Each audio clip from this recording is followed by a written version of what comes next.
Hi guys, welcome to Prasanna YT. This is Prasanna.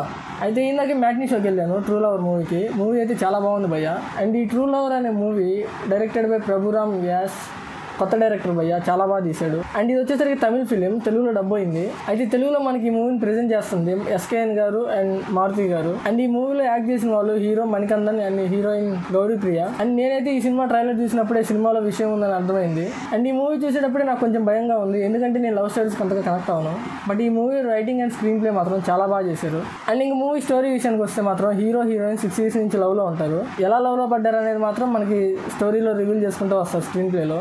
అది వాళ్ళు కాలేజ్లో ఉన్నప్పుడు లవ్లో పడతారు, అది మాత్రం మనకి సీన్స్ మధ్యలో చూపిస్తుంటారు కొన్ని సీన్స్లో. అండ్ ఆ 6 years తర్వాత వాళ్ళ ఫ్యామిలీ వల్ల వాళ్ళకి వచ్చే ప్రాబ్లమ్స్ అండ్ డెసిషన్ మేకింగ్లో వాళ్ళ ప్రాబ్లమ్స్ వస్తే ఎలా రియాక్ట్ అవుతారు అనేది ఈ మూవీ భయ్య. అండ్ ప్రతి సినిమాలో ఈ ప్రాబ్లం ఒక బాయ్ సైడ్ నుంచే చూపిస్తారు, బాయ్ మిడిల్ క్లాస్ అని అలా చూపిస్తారు. కానీ ఈ మూవీలో బోత్ సైడ్స్, అంటే అమ్మాయి నుంచి అబ్బాయి నుంచి ఇద్దరి నుంచి ప్రాబ్లమ్స్ ఉంటాయి. అండ్ ప్రాబ్లమ్స్ అనేవి ఒక సైడ్ నుంచే కాకుండా 2 sides నుంచి బాగా చూపించారు. అండ్ ఈ సినిమాలో వాళ్ళ పాజిటివ్నెస్ ఎలా ఉంటుంది, అదే అమ్మాయి నుంచి ఎలా ఉంటుంది, అబ్బాయి నుంచి ఎలా ఉంటుంది అని కూడా చూపించారు.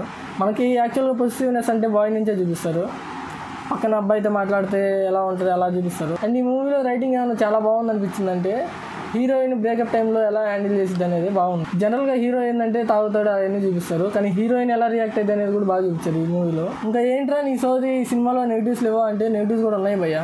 ఫస్ట్ హాఫ్ అంటే చాలా నీట్గా వెళ్ళిద్ది, అంటే ఫ్లాష్ బ్యాక్ మామూలుగా మళ్ళీ రావడం మళ్ళీ బాగానే ఉంటుంది. సెకండ్ హాఫ్ ఎక్కడో కొద్దిగా లాగ్ అయింది అనిపించింది. అండ్ లాస్ట్ ½ hour మాత్రం చాలా బాగుంటుంది మళ్ళీ సినిమా.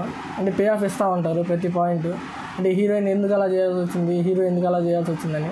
అండ్ ఇంకో విషయం వచ్చేసరికి బీజిఎం కొద్దిగా బెటర్ ఉంటే బాగుంది అనిపించింది, అంటే కొన్ని సీన్స్లో. అండ్ ఈ మూవీ అయితే చాలా బాగుంది భయ్య, ప్రతి ఒక్కరు థియేటర్లో చూడాల్సిన సినిమా. ఈ మూవీకి నేను ఇచ్చే రేటింగ్ మాత్రం 2.75/5. అండ్ నెక్స్ట్ వీడియోలో ఇంకో సినిమాతో మీ ముందుకు వచ్చేస్తాను. అంతవరకు సెలవు. Subscribe to Prasanna YT.